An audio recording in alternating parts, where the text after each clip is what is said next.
காலம் மறந்தவை. 1955 முதல் 1988 வரை பிறந்தவர்கள் அதிர்ஷ்டகாரர்களே.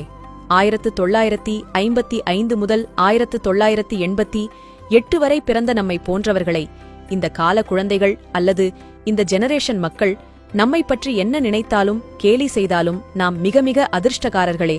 தனி படுக்கையில் அல்ல, அம்மா அப்பா கூட படுத்து உறங்கியவர்கள் நாம்தான். எந்தவித உணவுப் பொருட்களும் நமக்கு அலர்ஜியாக இருந்ததில்லை. புத்தகங்களை சுமக்கும் போதிமாடுகளாக இருந்ததில்லை. சைக்கிள் ஓட்டும்போது ஹெல்மெட் மாட்டி ஓட்டி விளையாண்டது இல்லை. பள்ளியிலிருந்து வீட்டிற்கு வந்தது முதல் இருட்டும் வரை ஒரே விளையாட்டுதான். ரூமிற்குள் அடைந்து உலகத்தை பார்த்ததில்லை. நாங்கள் விளையாடியது நிஜ நண்பர்களிடம்தான், நெட் நண்பர்களிடம் இல்லை. தாகம் எடுத்தால் தெரு குழாய்களில் தண்ணீர் குடிப்போம். ஆனால் பாட்டில் வாட்டர் தேடியதில்லை. ஒரே ஜூஸை வாங்கி 4 நண்பர்களும் மாறி மாறி குடித்தாலும் நோய்கள் எங்களை வந்தடைந்ததில்லை.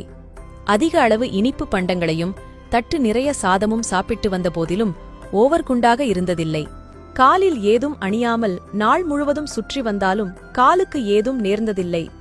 சிறு விளக்கு வெளிச்சத்தில் படித்து வந்தாலும் கண்ணாடி அணிந்ததில்லை. உடல் வலிமை பெற ஊட்டசத்து பானங்கள் அருந்தியதில்லை.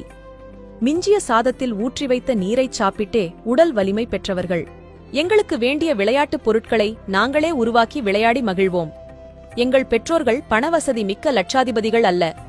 ஆனாலும் அவர்கள் பணம் பணம் என்று அதன் பின்னால் ஓடியவர்கள் அல்லர்.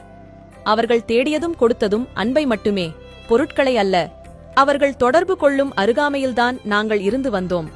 அவர்கள் எங்களை தொடர்பு கொள்ள ஏலே என்ற ஒரு வார்த்தை போதுமானதாக இருந்தது. அதனால் தொடர்பு கொள்ள செல்போனை தேட அவசியமில்லை. எங்களது உணர்வுகளை போலியான உதட்டசைப்பினால் செல்போன் மூலம் பரிமாறவில்லை. உள்ளத்தில் இருந்து வரும் உண்மைகளை எழுத்தில் கொட்டி கடிதமாக எழுதி தெரிவித்து வந்தோம். அதனால் சொன்ன சொல்லில் இருந்து என்றும் மாறியதில்லை. எங்களிடம் cellphone, DVD, PlayStation, Xbox, video game, personal computer, internet, chat போன்றவைகள் இல்லை. ஆனால் நிறைய நிஜமான நண்பர்கள் இருந்தனர். வேண்டும் பொழுது நினைத்த நண்பர்கள் வீட்டிற்கு சென்று உணவுண்டு உரையாடி மகிழ்ந்து வந்தோம். அவர்கள் வீட்டிற்கு போவதற்கு போனில் அனுமதி பெற தேவையில்லை. எங்கள் காலங்களில் திறமை மிக்க தலைவர்கள் இருந்தனர். அவர்கள் சமூகத்திற்காக தங்கள் செல்வங்களை செலவிட்டனர். இந்த காலம் போல சமூக செல்வங்களை கொள்ளையடித்தவர்கள் அல்லர். உறவுகள் அருகில் இருந்தது. உள்ளம் நன்றாக இருந்ததால் உடல் நலம் காக்க இன்சூரன்ஸ் எடுத்ததில்லை.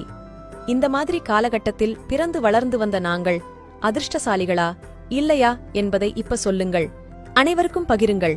இதுபோல பயனுள்ள பதிவுகளுக்கு ஜே ஹெல்த் பக்கத்தை ஃபாலோ செய்யுங்கள். நன்றி.